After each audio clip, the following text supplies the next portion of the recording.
talking to others about their coaching, it is so clear that it becomes a passion for people. So it's something to believe in and invest in. And that's one of the reasons I think why I've become so interested in it as a researcher.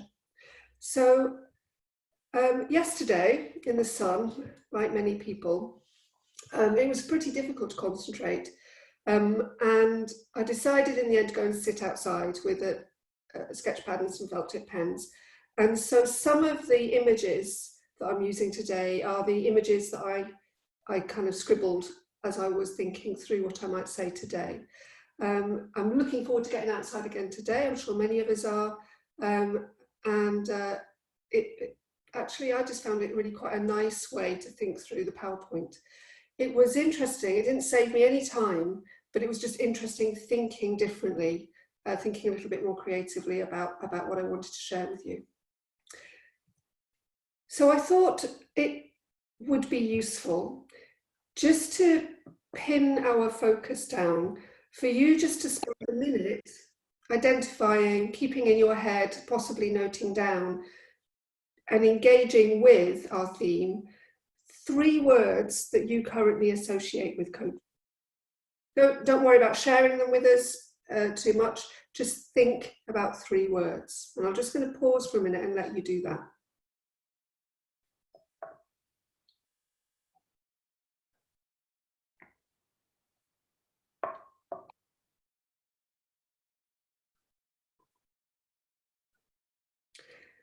The people who have just joined us and it's silent, what we're doing is we're just thinking about 3 words that we each associate with coaching. And then we're going to try and keep those in our head, at least to the next slide, possibly to the end of the session, or we might have jotted them down.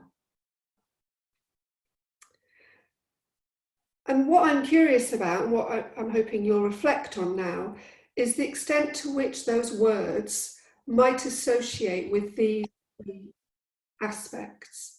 So does one of your words relate to an emotion, a feeling, a way of experiencing in our hearts what coaching offers, what coaching is, why we might appreciate coaching, why we might fear or be anxious about coaching? Is there an aspect of your reflection which is about your feelings and about the coaching approach as something which deals with feelings?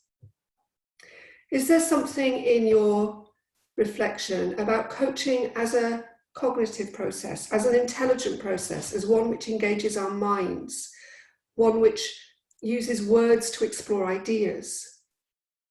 So have you got words there which are associated with thinking?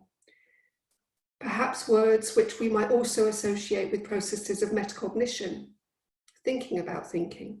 To what extent does coaching create that space in which thinking can be enhanced, thinking can be developed, thinking can be explored? And it may also be that you've got words there which are to do with coaching as a way of being, both in quite practical terms. So that how do you be a coach? How are you a coach? How are you coached? Physically, in what way do you work differently with people when you sit down and have a coaching conversation, or when you have a walk which includes a coaching conversation? How does the way of being relate to the relationships that are built through coaching, the roles and responsibilities that we take on through a coaching process? So how many of your words, I wonder, are to do with those ways of being? We'll come back to that later on, but I think it's quite nice to just remind ourselves as we start to think about exploring practice and evidence related to exploring practice, about where we begin, what we understand by the process of coaching, what we believe about coaching, what maybe our misunderstandings are, or the gaps in our knowledge are about coaching. And let's keep coaching as a focus as we go through this talk. So I'm often asked, what is coaching? And sometimes it's asked as a question to compare coaching with mentoring.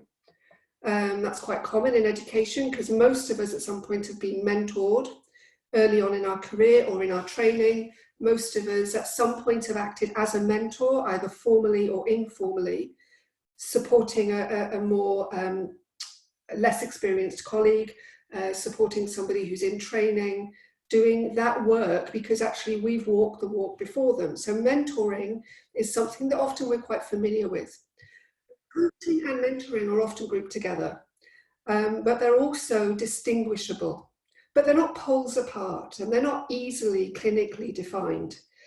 But what we might argue about coaching is that it is a process of facilitation, and that the facilitation that is on offer, that becomes available to the coachee, is one which allows them to think differently, or to think more, or to think clearer, or to think about people in different ways, to think about their practice again, to revisit ideas, to reframe understanding, or to think ahead, and to start to think about how that thinking can then become action. So coaches can facilitate enhanced thinking for action. It's not to say that if action doesn't result, coaching has failed, but often as educators, we are inevitably seeking practical solutions. We're looking for things we can do which will resolve tensions, which will create opportunities, which will build capacity. So we take our thinking and we employ it in action. And coaching can be a process that enables that. It might not speed it up, but it might enable that. Coaching is something which is truly individualized. It's about two people working in a safe space together, and it's the two people who are unique in that space that come into that conversation. It isn't about a template, it isn't about a formula, it isn't about a set of standards. That's not to say that an individual who's working towards standards might not use coaching to help them think those through. But coaching is about the individual. And it is driven by the concerns of the coachee. So it isn't about somebody else's agenda.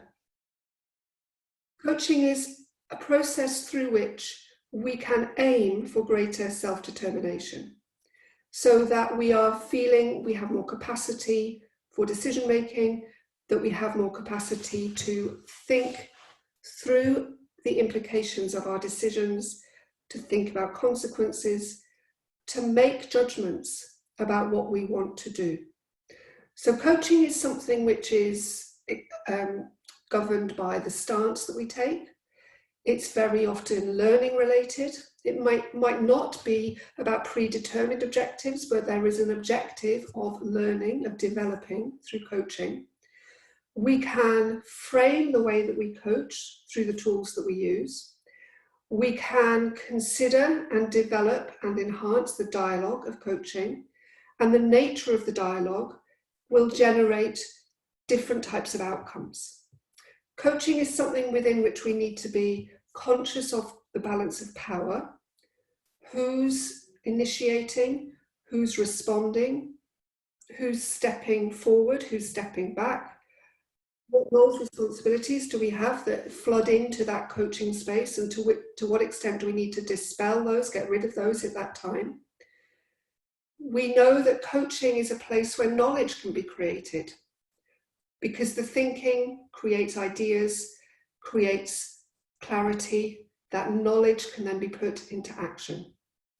So one of the ways we think about coaching is that we think about it as a process which can contribute to teacher learning, and that it can be a space in which theory, practice, policy, research comes together through the conversation. In fact, yesterday, the BERA blog published an article, a blog by Stephen Gorard, about how we do or don't achieve evidence or acting on evidence in education. And he argued in the blog that coaching is probably the best method for engaging practitioners with evidence in a way that informs and develops their practice. He did also say that it is expensive and it's time consuming. So he suggested if we can't do coaching, we do enforcement, or that the evidence is that enforcement works. I don't think we want to go there today. But there is this space that's created. It's not a fluffy space. It's a space where greater clarity, greater scrutiny, deeper thinking, cleverer thinking can happen if we want it to, if we allow it to. And that's because coaching creates a space for dialogue. And when done well, coaching creates a space which is rooted in trust. So unlike a lot of the other opportunities that we have for teacher learning, for development or practice, coaching is one which is rooted in trust. And I would argue that if trust does not exist in the relationship, then you don't have coaching. There's something else going on there instead. So here's another one of my doodles. If we're thinking about coaching, it's fine to have a definition, it's fine to have an idea of what coaching is, but we also need to be real. We need to think about the fact that coaching doesn't just emerge out of the ground in fully formed fashion, that it actually takes quite a lot of doing to get coaching working, and that actually when we talk about developing practice, there's all sorts of ways we might conceptualize or understand that. So one of the things we might think about when we're developing coaching, either individually or as a collective or in an institution, is actually how on earth do we get going? How do we start it off? What is the trigger? What is the need? What is the demand? What is the incentive? What is the knowledge base we draw upon when we get going? How do we get people adequately prepared, skilled? How do we know that they're ready for it? So getting going is never simple, but we can't really develop anything unless we get going with it. It's all very well having an ideal, a policy, a theory. There has to be some space in which we get started. What we often do with practices like coaching is we get going, and sometimes it's a grassroots practice and it starts from the bottom, emerges upwards, and sometimes it's decisions at a policy or leadership level that get the practice going. And what we often do is we then worry about how do we roll it out. So the development of coaching is seen as a process of rolling out, of scaling up, of getting more people in, of involving more practitioners, of somehow sweeping across a landscape as a new innovation. And it's a good question. If something is demonstrably working, if something is felt to be valuable, then it is important to get more people involved, to give more people a chance to have a go. So rolling it out matters, but developing that rollout is full of tensions, full of difficulties itself. And then, of course, when we're thinking about developing something, we're also thinking about the quality. How do we know how to get better? What does it mean to be better as a coach? What does it mean to have a greater coaching capacity? And you could look at that as a flowchart. It isn't meant as a flowchart. It's not meant as a sequence of events. Because, of course, one of the real problems, and we see this over and over and over and over and over again in education, is that we get something going, we then focus on rolling it out, and then we see that we needed to get better at it. So there's a tension here about what we focus on as policymakers, as practitioners, as leaders. Where do we start when we're developing something like coaching? And if we then think about this word better, what do we actually mean when we think about better?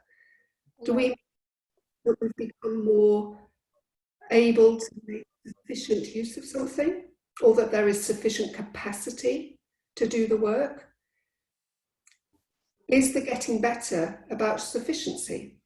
Or is it actually in our world and education where so many conflicting demands are on our time that we actually just want to become more efficient?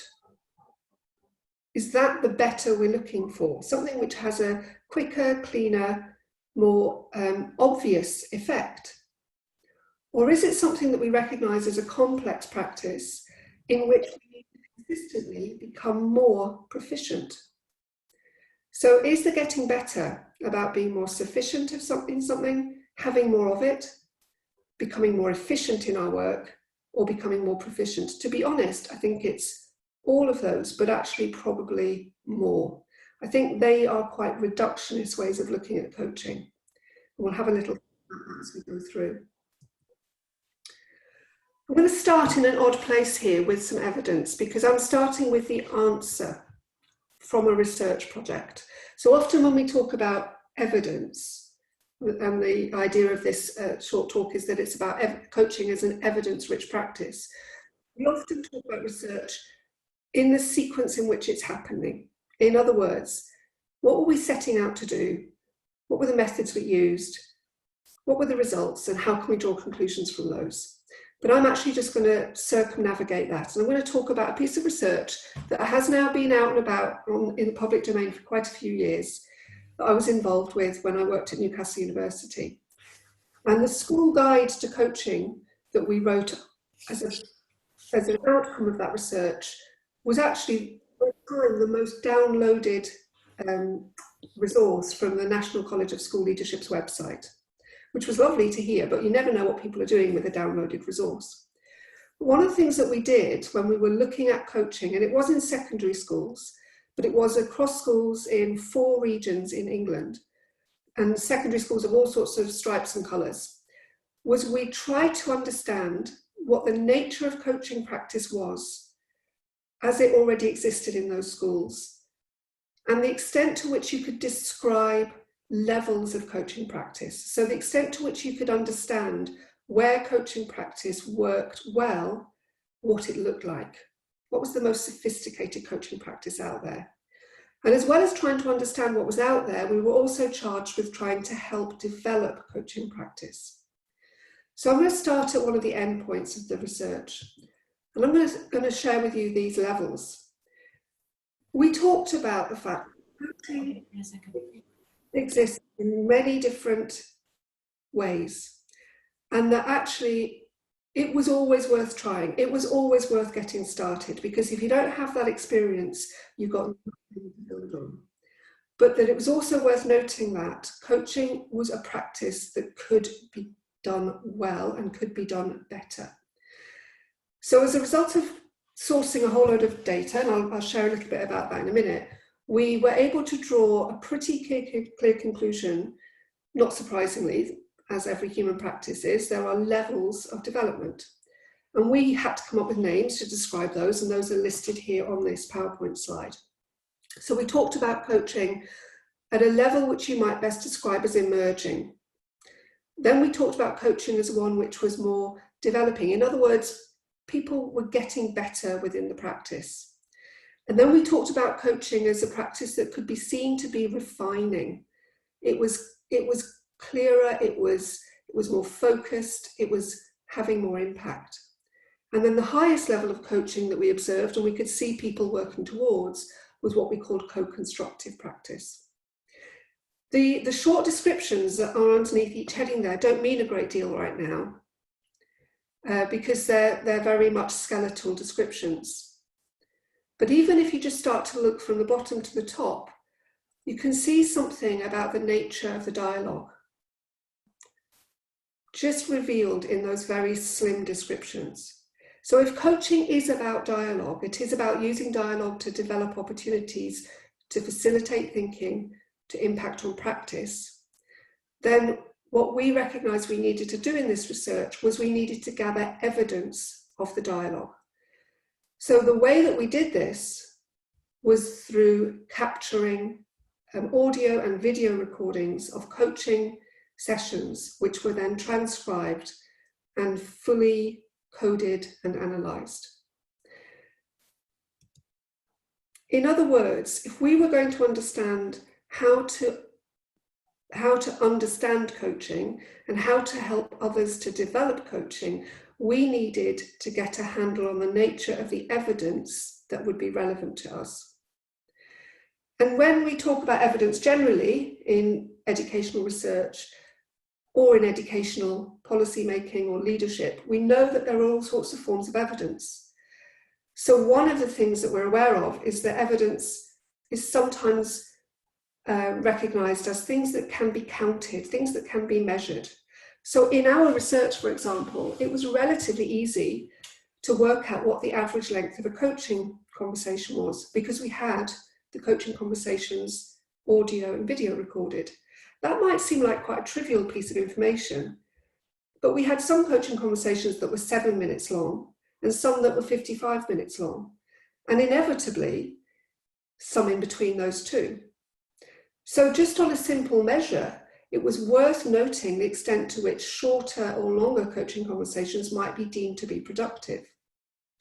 We also had measures of how many times the coach asked a question, or how many times the coachee asked a question, and a simple kind of word count from transcripts allowed us to judge the number of words uttered by a coach and a coachee within a coaching conversation, which allowed us to get a sense of where the balance of, if you like, responsibility for the productivity and the thinking of this coaching conversation lay. So sometimes we're a bit dismissive of things that we can measure because we quite like the idea that we don't want to boil it down to a set of numbers. But sometimes those numbers give us a really clear insight into the practices of things like coaching. Other forms of evidence that are really worthy of consideration are the narratives that develop. What are people saying about their experience of coaching? How do they relate it to the story of themselves, to their story of their practice?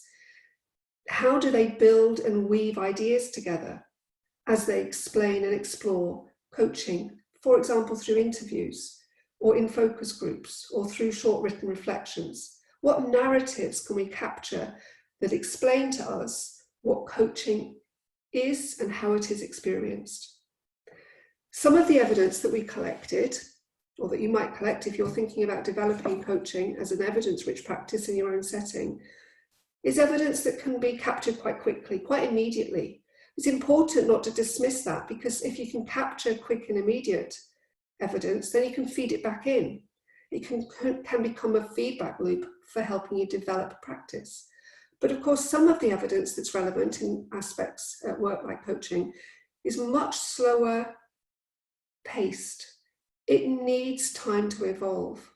There's no good asking yourself, is it possible to improve the practice of coaching in a setting like a secondary school and expect to understand that in a month? A year or 2 years is probably much more plausible. One of the things that we were always challenged by with this particular piece of research was the expectation from the funders that we would be able to demonstrate whether coaching suddenly created a bounce in pupil achievement. So where there was more coaching, were pupils getting better exam grades. And that was never something that we were going to be able to demonstrate, not in the timescale we had, and also not in the methodology that was available to us. So sometimes what people ask and anticipate will take a while is still not possible. Some of the evidence that we might have about coaching works at the individual level. So it's about how individuals engage, how individuals respond, how individuals feel, how individuals change and develop their practice. So it's worth thinking about how do we explore coaching at that individual level. But of course, even if we just look at the relationship between the coach and the coachee, we've got a collective, we've got a shared experience. And of course, the experience of coaching in education rarely happens in a vacuum. It happens within an organization, it happens within a department, it happens within a structure of school support or college support and development. So as well as looking at coaching individually, there's an understanding that we might look at coaching as something which becomes cultural, something that is adopted by, transformed by, shaped by, influenced by, but also works to influence the collective, the organization. So some of the evidence that we might be interested in about coaching works at that level. And again, the notion here, and this is in no particular order, that we are creatures who like simple answers. We like to know whether if we do A, B will result. But we also acknowledge that very rarely in education, A can clearly be related to B. So sometimes looking for some simple evidence helps because it can be reassuring, but understanding that much of the evidence that we need when we're thinking about building an evidence-rich practice, as coaching can be, is much more complex, is really necessary as well. Another aspect of evidence, and again, I'll share with you how this related to that particular project in a minute, is this idea of who, not just what evidence do we collect, or how do we collect it, but who. So who produces the evidence in their practice? Who collects the evidence? Is that the same person as the person who produces the evidence? Is, for example, a coach able to collect evidence of their own practice and analyse that? Or do you need a second person? Do you need an outsider? So who produces the evidence? Who collects the evidence? Who is then responsible for analysing it? Who shares it? All of these connections can be actually interrupted because you can hand responsibility over to somebody else. I'm not saying that's the right thing to do. Who shares it and who uses it? So there is, whenever we're thinking about practice and we're thinking about how we create practice which is evidence rich, it's not just what evidence, it's not just how we collect the evidence, but it's about the involvement of people within that evidence cycle. And just to explore that a little bit for this piece of research. So when I shared with you those levels of coaching development, from emerging to developing to refining to co-constructive, that was based on an analysis of the transcripts of coaching conversations, which allowed us to really start to unpick the nature of the dialogue. And I'm not going to spend ages talking about this, because if you wanted to, you could go away and you could read it. It's I hope, quite accessible, quite easy to understand. But in coding our transcripts as a group of researchers, in order to ensure that we had validity, because we had inter rata reliability in our coding, as a group of researchers, we were able to identify and then consolidate some key aspects of coaching dialogue, which we call dimensions. And having identified these dimensions, we were able to reanalyze the transcripts to understand their significance. So if I just take one of these, for example, if I take the one which says scale, the coaching we were focusing on was coaching by teachers of teachers about teaching. Clearly, that's one type of coaching. So the conversations were about lessons. They were about the planning of lessons, they were about the teaching of lessons, they were about understanding the impact of lessons. And as a coach and coachee, there are lots of different scales of focus that start to emerge in those coaching conversations. So it's very typical to start a coaching conversation about a lesson, which just simply says, how did you feel the lesson went? So that, in our analysis, became a level 3 scale. The lesson as a whole being reflected on. It's a good opener, it's a way in, especially if the coach has observed a lesson or has seen a video recording of the lesson and can join in with that discussion about the lesson as a whole. But of course, lessons are made up of lots of episodes. Some of those episodes are pre-planned. Many of those episodes emerge as a result of that kind of interaction of teaching and learning. So if you start to think about the lesson as a whole and start to talk about the lesson as a whole, almost inevitably, you become focused on particular episodes within that lesson. And sometimes you drill down to really key critical moments, things that emerged out of the blue, things that transformed a moment of interaction, things that might have created tension or they might have created opportunity in learning. And it is very reasonable to assume, and we certainly found this in our analysis, that fluid, fluent, articulate coaching conversations allowed the coach and the coachee, the coach and the teacher, to explore teaching at those 3 levels in a way that allowed the relationship between those 3 levels to start to be unpacked and revealed. There is also an opportunity in coaching to go beyond the individual lesson that is in focus if your coaching is about teaching, because every lesson is framed by a set of pedagogical practices or principles. And we see the fads and the shifts and the shapes of pedagogy drifting in and out of schools and in and out of colleges. When we were doing this research, it was very typical for lessons to have a strong assessment for learning pedagogical approach. So sometimes the coaching conversations went beyond the lesson and they started to explore an understanding for example, of assessment for learning, and the extent to which a teacher was developing confident practice, the extent to which the teacher was drawing on training they had, or reading, or observation of others to develop that assessment for learning. And this is where I think the work by Stephen Gollard probably is most interesting, because if you can explore reality, but through conceptual ideas, you start to create an opening for bringing evidence into a conversation, which can then have an impact on decision making. So we called that level 4. And then we also recognized that pedagogy, for example, or behavior, people's behavior, for example, doesn't exist in a vacuum. It exists within a culture. It exists within the way that, in this case, the schools or society were framing teaching and learning, were framing the roles and responsibilities of teachers, were framing the way that teachers viewed their learners. So a really simple way of describing this is in a coaching conversation where a teacher just basically shrugs and says, well, actually, what on earth do you expect me to do differently? How can I change this for these kids from this community when I'm being asked to teach them this curriculum?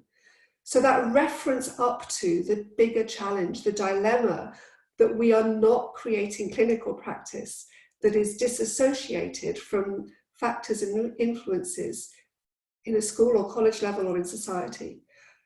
And it's also worth recognizing how our perceptions, societal perceptions, for example, influence the way we make decisions as teachers. And a coaching conversation can be one in which those beliefs, for example, that might allow a teacher to feel they're never going to get anywhere with a group of kids actually can be challenged, and can be challenged in a way which create opportunities for learning, not just challenged and dismissed and told that you're wrong.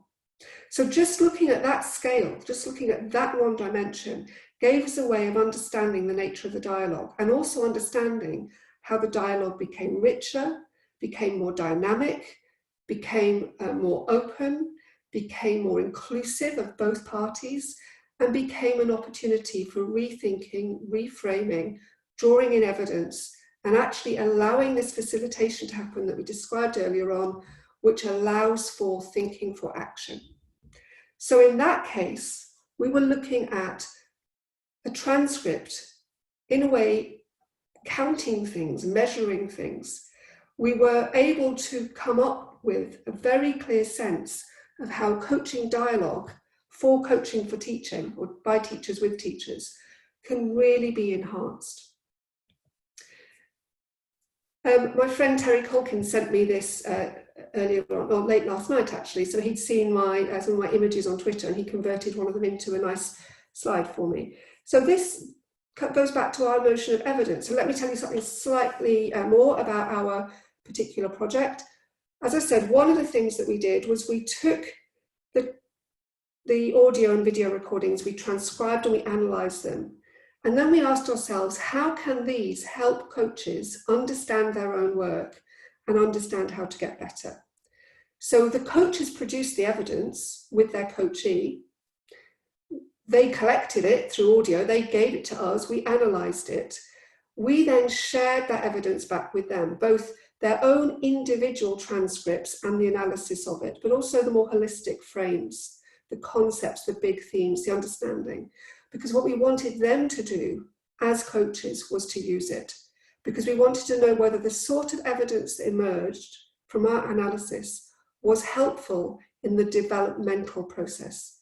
So if we're thinking about developing a practice as evidence-rich, these questions become critical. And just on the side there, you can see one of the ways that we did that. You can't see the detail, but one of the ways we did that was we developed a visual representation of conversations where different colours, different symbols represented different elements of the dimension. And right now, I cannot remember what those colours and symbols meant, but we had codes, colours, symbols, and arrows, and we were able to basically create a map, if you like, a flow chart of each conversation. One of the interesting things was when talking to the coaches about how they understood their work and could develop their work, was when some of them started to say, I can see myself as a yellow arrow, and I now know I need to be a green bubble, which sounds really daft, but they were starting to understand how to shift their role in the dialogue to create different types of coaching outcome. Just to round this little bit off with some of the evidence. So I talked about the 4 levels of coaching that we were able to identify and describe. And I also talked about the fact that this, well, I hope I've talked about the fact that this is something which is nuanced and focused and hopefully has impact.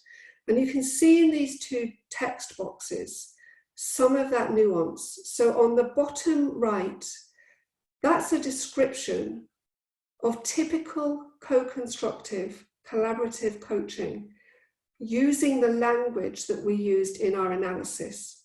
So the critical incidents, the episodes, the idea of who initiates, what type of interaction was going on within the coaching conversation. So that's a description that relates very tightly to the type of data we were collecting. And then on the top left, that's a more holistic description, a more accessible description, if you like, of what the nature of dialogue leads to. So the opportunity for the coach and coachee to collaboratively develop ideas, that it's not overwhelmingly dominated by one or the other, that there is lots of turn taking in these conversations, that it creates a focus, and it's a tight focus that creates an opportunity for learning.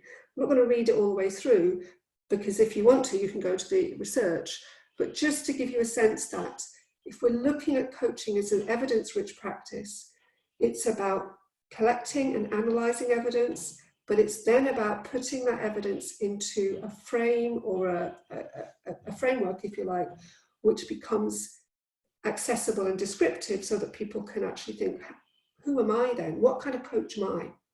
One of the things that we were doing after we did this research was we were supervising a number of dissertation students, master's students who were teachers working as coaches, who started to use this as a way of analysing their own practice. So we were testing out the validity of our theory, if you like, through their own practitioner research.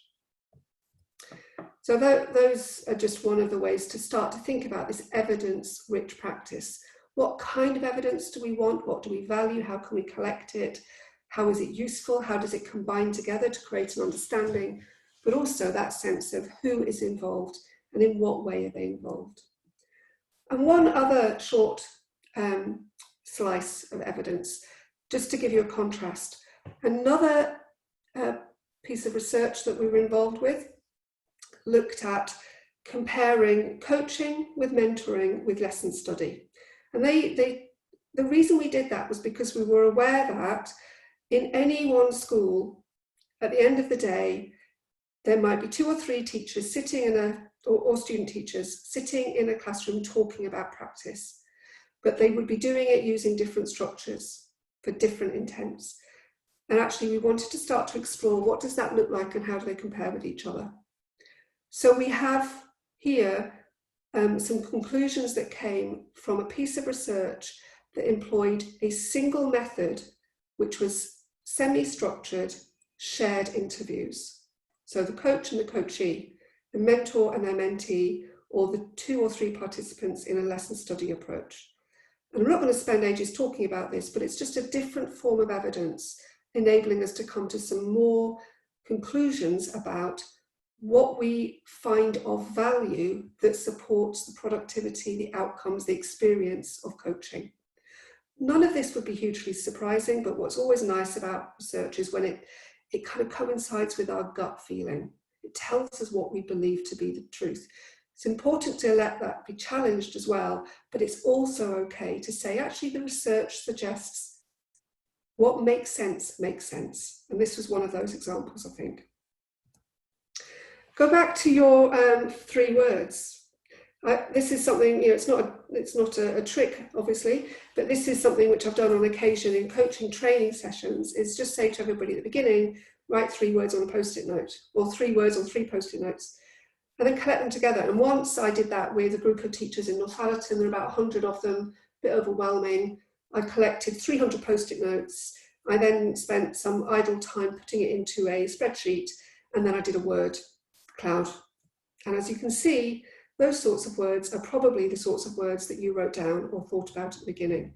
If you start to explore those words, you can see that they tell us something about coaching as something which happens with intelligence, that happens in the mind, that's about thinking.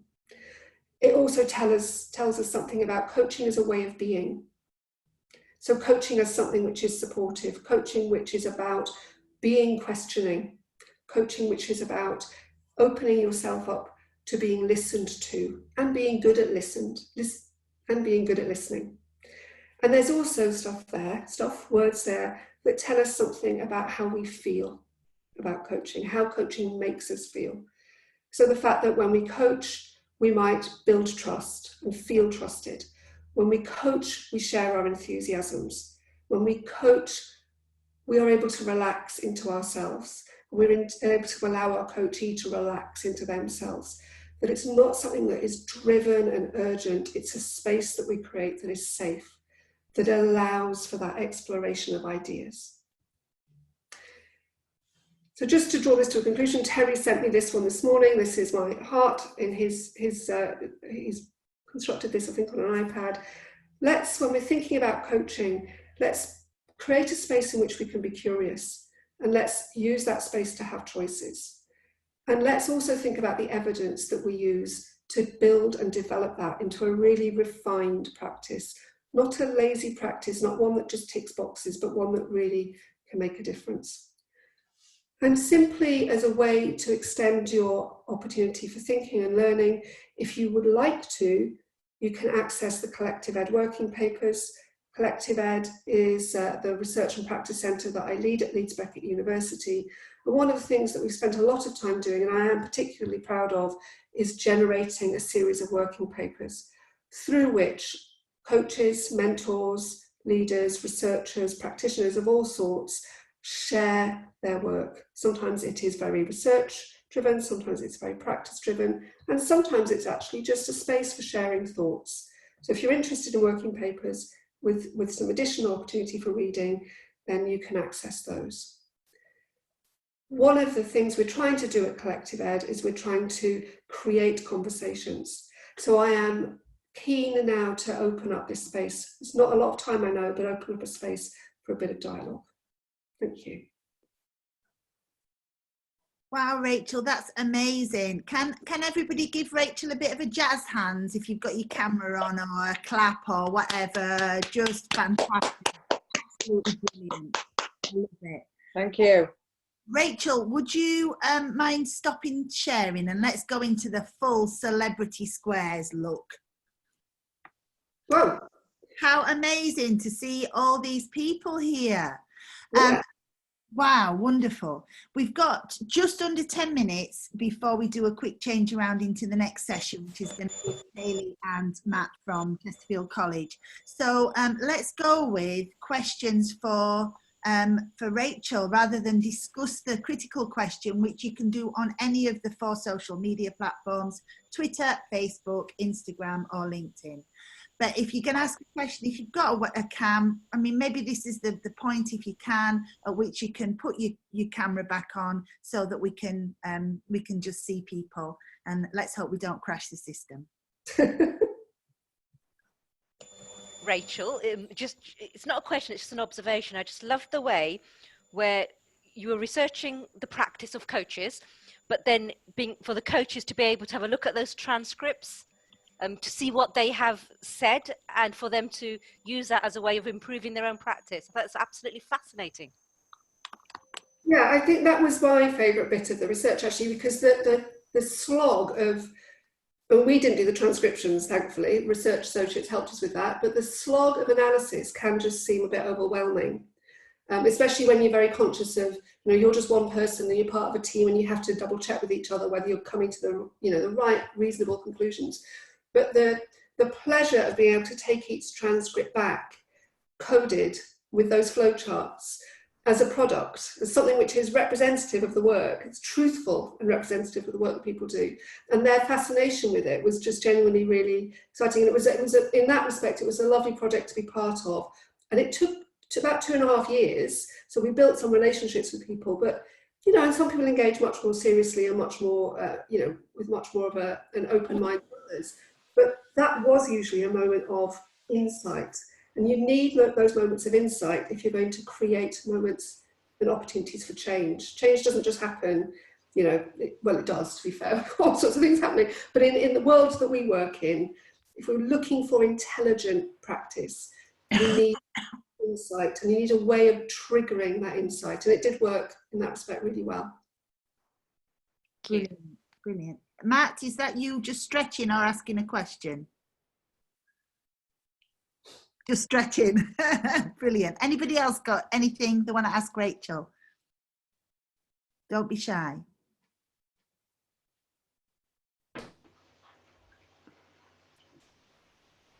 Who's that?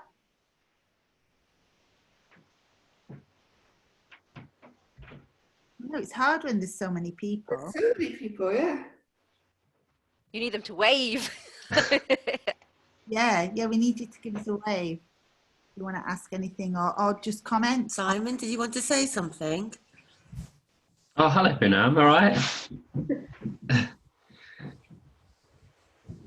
Can you hear me? You. The sounds a bit temperamental. No, it's good. We can hear you, Simon. Oh, I'm just getting used to having a home workstation because obviously it's been a massive change this week with teaching from home, a whole new sort of goalpost.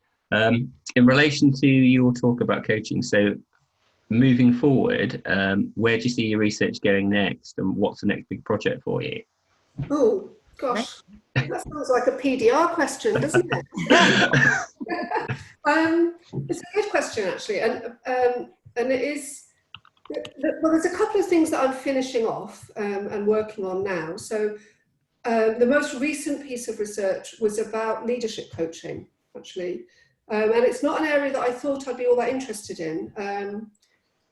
You know, a few years ago, I was leaders could just get on with it. Essentially, leaders have got enough opportunities, and actually, we need coaching at the grassroots. But we have just been doing a nice piece of work looking at leadership coaching, which, to be brutally honest, now appears to be even more critical, looking at the stresses and strains that school and college leaders are experiencing at this point. So I would like to continue to look at that. Because I think it's an interesting field. But the other thing that I'm still really keen on is going down to this fine grain and looking at the dialogue.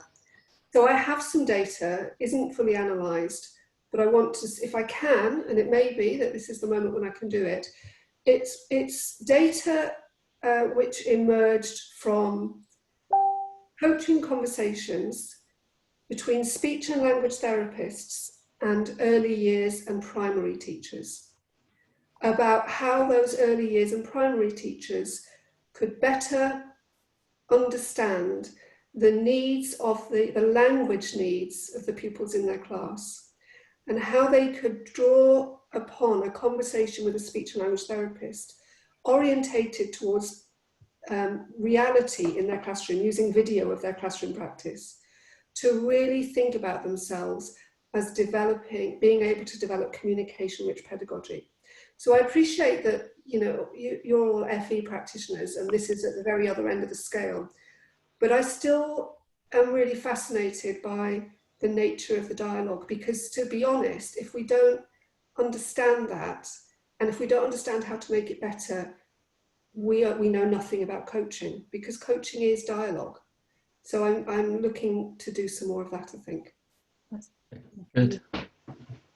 Rachel, I'm going to do a shameless plug, but it just feels like the moment. One of the things that has happened in my week, of many things that have been different, is that I have found myself in spaces that are not FE spaces. And do you know what? Everybody is talking about the same things that we're talking about. This is the moment when the whole of education, and I'm also talking about the sort of community education dear to my heart that is happening all over the place now that we're all confined to barracks. It's the time to start talking across all of those silos and divides. This is the time to break down that, because if we don't, when we go back, it will still be there, even if we don't want it. We need to do the attrition now. Mhm. And we have a debate series up at Leeds Beckett, and I'm using the royal we because me and Steph Wilkinson, who was in here earlier, we're part of Rachel's board for Collective Ed.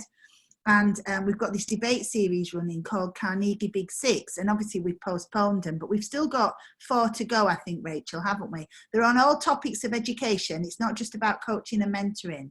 But there you get early years people, you get university people, you get loads of schools people. But apart from me, Steph, and Steph's colleague Dan, who I think, you know, came with Steph, we've not had any FE people there. So massive plug, hashtag Carnegie Big Six, and that is a real opportunity, because I promise you, everybody's concerned with health and well-being, everybody's concerned with making education a more holistic and rounded process, everybody's concerned with dialogue, everybody's concerned with leadership, and all of the stuff that we're interested in here.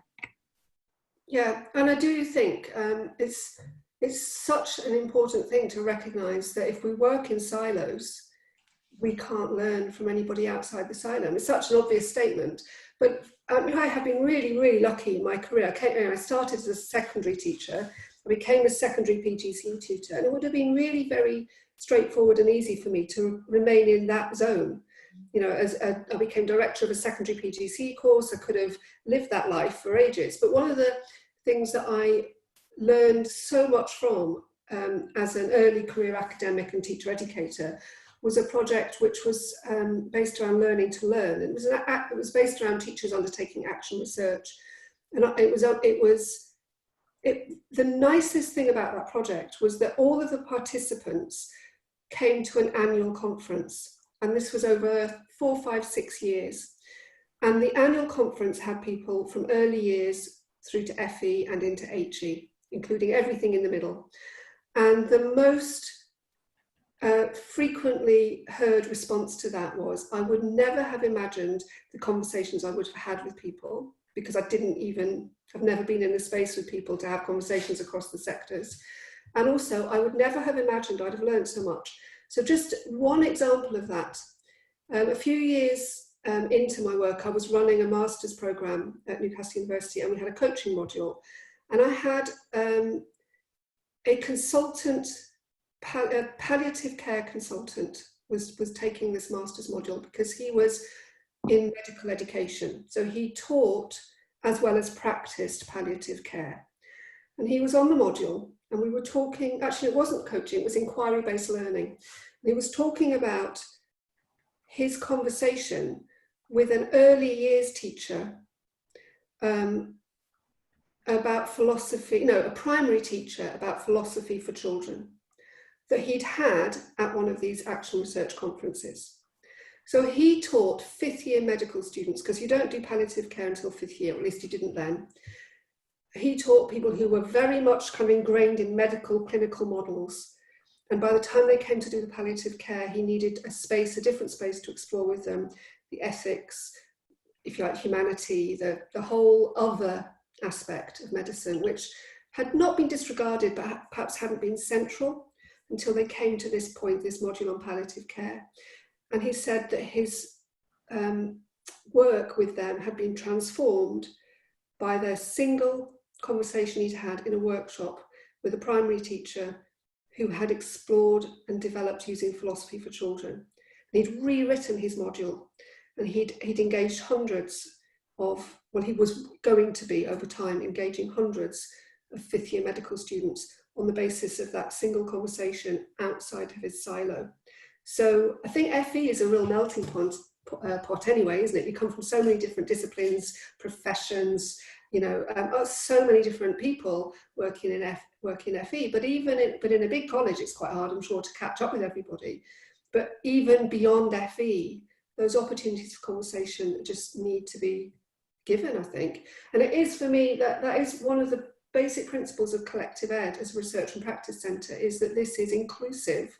And it isn't about creating, if you like, pockets where FE people or secondary people or primary people get together. It's about creating conversations that cross over those boundaries. So I'd agree, yeah, keep looking out for things. Lou will plug them. Yeah, no, I certainly will, and Steph will as well. I just want to, before I formally thank Rachel, just want to close the session and just make a couple of connections really. One is that my background's public health, and I started off, the first ever teaching session I did was with GP students, and it was like class war, honestly, it really was. You know, I'm bringing this free area model of health into that space, so that's really interesting. That's the silos thing is just massive. And then to say that the collective ed papers, every time Rachel's got enough, she edits them into an edition. So it's not formal in terms of, you know, this. The offer stands. Now the government is going to hopefully pay my wages for a few months. The offer stands to support any one of you as APs to put together an article, or maybe a couple of people writing together about coaching or mentoring for the collective ed paper. So just contact me privately if you want me to do that, and we will liaise with Rachel, and I'll support you as an editor. I'm not looking for credit. We'll support you as an editor there. Just to follow up, because it's coaching, mentoring and professional learning. So it might be other ways in which you work with colleagues, which you want to share with people. Don't worry that it isn't coaching or mentoring. Oh, that's fantastic. Thank you, Rachel, for clarifying that. That's brilliant. Big thank you then to Rachel. It's been, what a brilliant start to the day. Absolutely amazing. We're going to just take, Matt and Hayley, are you cool if we start at 10 past the next session? The other sessions won't be as long because the presentations are shorter, but I want us to have like enough time to grab a cuppa, nip to the loo. Can I encourage you as the day goes on, excuse me, can I encourage you to keep navigating back to the landing page, the one on my website, because it reminds you of the other things that are going on, the Mentimeter that's running through the day to get your feedback and evaluation. And I think really importantly, we've got a link to Simon's health and wellbeing vlog on YouTube, but we've also got another Zoom room that's open all day for people just to bob in and out of. Simon's going to spend some time there as well. You know, we all might just want a bit of space, not to be in a formal session, but just to chill out and hang out with other colleagues. So please don't be afraid. Don't feel you've got to be in the Zoom all the time, because they'll all be recorded and we'll put them up on YouTube before the end of the day. I want to try and caption them, so it might take a day or two actually. So thank you everybody. We had 72 people at one point, at our highest point, which is amazing. Remember that the critical question, how and why should we coach, is happening across all 4 social media channels that we're working on: LinkedIn, Twitter, Facebook and Insta. For 3 of them, look up the hashtag AP Connect. Facebook, just add yourself to the group or ask to join the group, and we'll keep talking. Let's keep this thinking going during the day. Rachel, we will release you. You have been amazing. What a start to our day. I'm just gonna, reminder from Lynn, remember to stretch, hydrate, and you know, she's sending you back to the homepage there. And I'm going to switch off my video and camera, go get myself a cuppa. Hayley and Matt, I will be gone for about 3 or 4 minutes, and then I'll be back in here with you. Another brilliant session coming up: how to change cultures, how to get people thinking differently and change cultures in an organization. You can't miss that one, folks. See ya. Bye, thanks.